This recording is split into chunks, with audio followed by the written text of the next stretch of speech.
Welcome back to the channel, guys. Well, today we're working back on Miss Purdy, and we're going to change out the pushrod tubes that are leaking. So at the moment there's always oil down there on the ground, which is rather annoying. And what I've got are these things. So the Jay Cee leak-proof adjustable pushrod tubes, so they say. We will see. They've got some silicon seals on them and instructions and shims and all that stuff. So we're going to get this put in today, and hopefully that will take care of our leaking issues. As you guys would have remembered in a previous episode, we have leaking going on these versions, and pretty much on every one of these seals here, they just drip. Now, I've already run a rag over that one, but yeah, there you go. You can see this one here. There's a nice little drip of oil right there. And yeah, they just, doesn't matter how much you tighten these bolts up, nuts up, whatever, they just leak. They're bloody hopeless. And they weren't cheap either. But that's, you know, that's life. That's aftermarket VW life. Most of the stuff now is pretty crappy, I'm afraid. Anyway, we're going to swap these ones out and see what happens. See if we can get some no leaks, because I don't have any leaks in the transmission, because that's brand new, in the gearbox, I should say. And I don't think there's any other leaks anywhere else on this motor, because it's obviously new. So let's get to it. Now, in order to do this, we're going to have to take off the rocker covers, which are those two bolts there, and then obviously take off the lifters, get the push rods out, and then we can unscrew these and just drop them straight out of here. The new ones should be able to go straight back in without taking their heads off, and that's the beauty of this spring-loaded style. You don't have to take the heads off. So let's get to it and see how we go here.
Righto, so we have the leaked versions out, and as you can see, where they leak from is actually that O-ring right there, that little black O-ring, and it obviously just weeps past that joint there. So either side is fine, but there you go, it just freaking fell apart.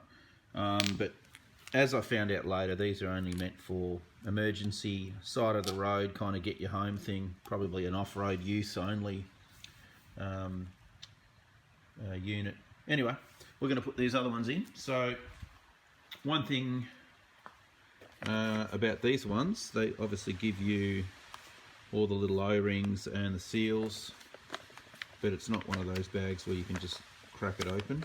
So you've got to use a pair of scissors, which is annoying. And especially doing it one-handed, which I don't think I can do. No.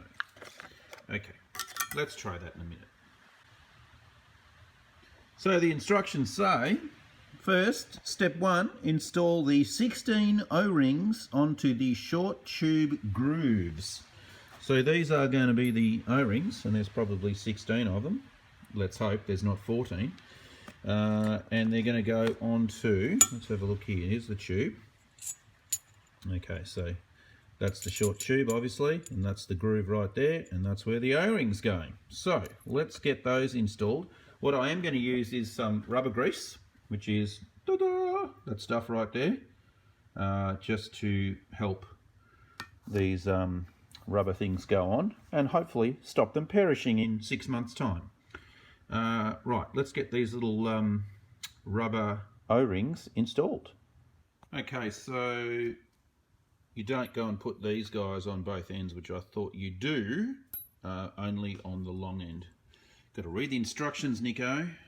Anyway, so that's pretty much how it's set up, and they do say that they, you know, quality leak-proof things. So we'll see. We'll put them in. Now these silicon seals, they do recommend on here that you put, using silicon, adhere a thin coat on the case and tubes. Okay. Whereabouts? Are they saying put it on the ends? I would imagine so. But being that they're silicon, they should seal. So, you know what? I'm just going to smear a little bit on either end of those seals anyway. Because, you know, silicon doesn't stick to silicon. I know that from mold making. So I'm not really sure what they're talking about there. Anyway, we will go and get these 4 in. Next thing I've got to do is just clean the oil off the case. And I'm just going to use a bit of carby cleaner for that, which is this guy right here. So we'll go and spray a bit of that on to our surfaces in here.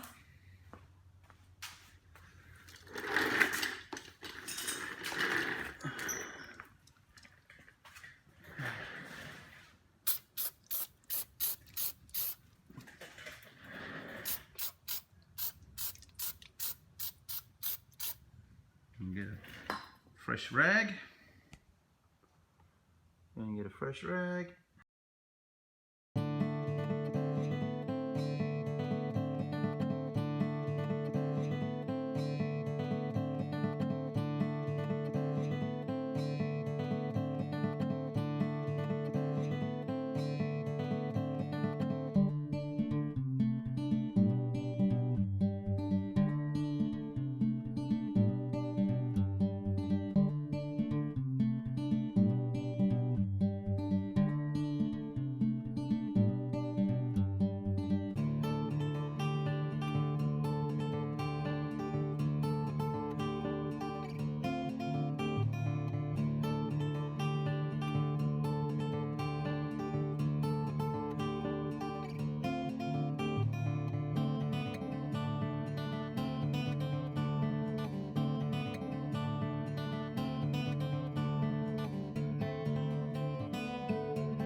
Righto, so I got one in, and I'll tell you, it is not easy at all. I'll tell you what happens.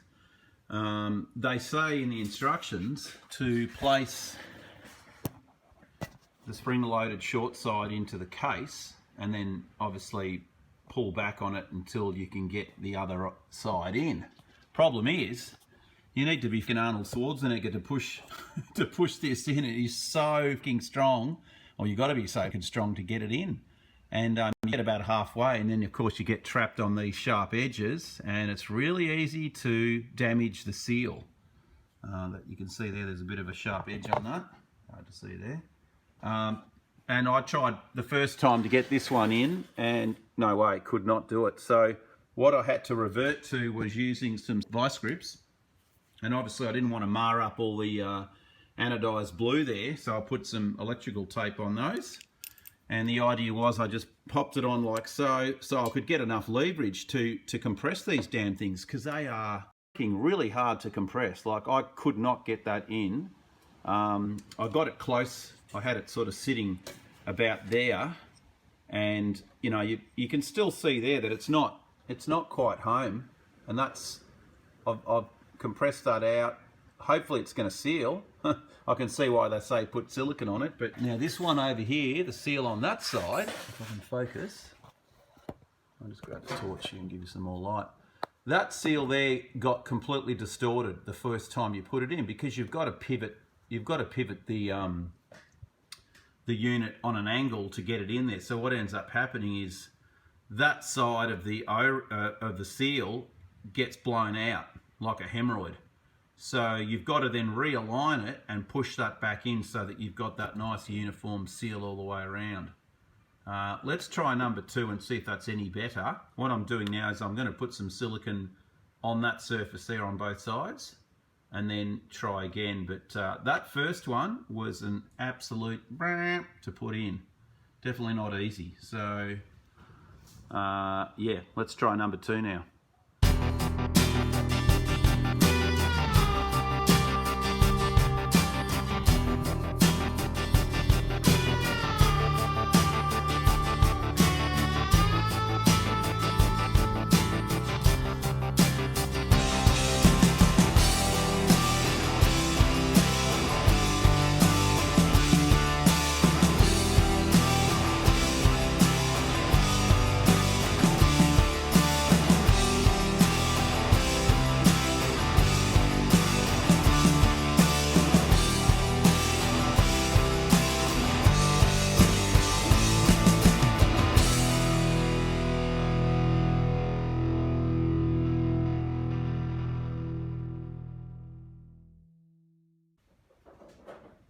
Okay, so they are all in.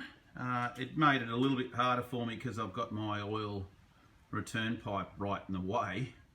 So the last 2 were a little bit more difficult to put in. However, that method of using the vice grips worked really well, because you just don't have to fight.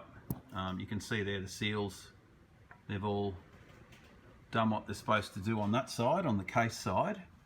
And on the head side, they look pretty good too. So I'm hoping with that fireproof silicone that I've got on there, that will stop them from leaking out. I mean, there's no pressure in there or anything, so I think that should be okay. We'll see. But yeah, definitely not as easy as I thought they would be. And I suppose the springs have to be fairly strong in order to do their thing and seal from, you know, from the oil. So yeah, just yeah, if you're going to do it without vice grips, man, you're going to have some really strong hands. Okay, so we will go and pop back the push rod tubes, or the push rods, I should say. We'll go and pop them back inside their respective holes and get this side all nipped up. Righto, so we are all complete. Rocker covers back on, and the only thing I haven't got is the tinware for this underneath section here, and I've just totally forgot to put it on, so I need to go and scramble that up and get that bolted. Obviously it goes into these tabs here, and then it scoots up underneath there and comes around to the front here. So don't have that, but other side's in as well. So that's all done, and again, seals went in nicely. You can see I've just put an extra little bit of silicone around those. I just don't want them leaking. You can see that side too. But yes, definitely it's going to be a hard job to do just by hand. Obviously, you know, if you're building a motor, you'd have the heads off and just put them straight in, and it'd be a lot easier than trying to do what I did and not actually take the heads off, but it can be done. Awesome. All right, guys. Well, I've got to let this dry probably overnight before I start it, because I want that silicone to set properly before I attempt to, you know, fire it up, and, you know, you don't want to have an oil leak straight away. So I will come back tomorrow, fire it up, and hopefully, fingers crossed, we don't have any more oil leaks on this sucker. For now, anyway. I'm sure some will appear later on. Okay, cool, guys. Well, we will catch you in the next video. This is a pretty quick one.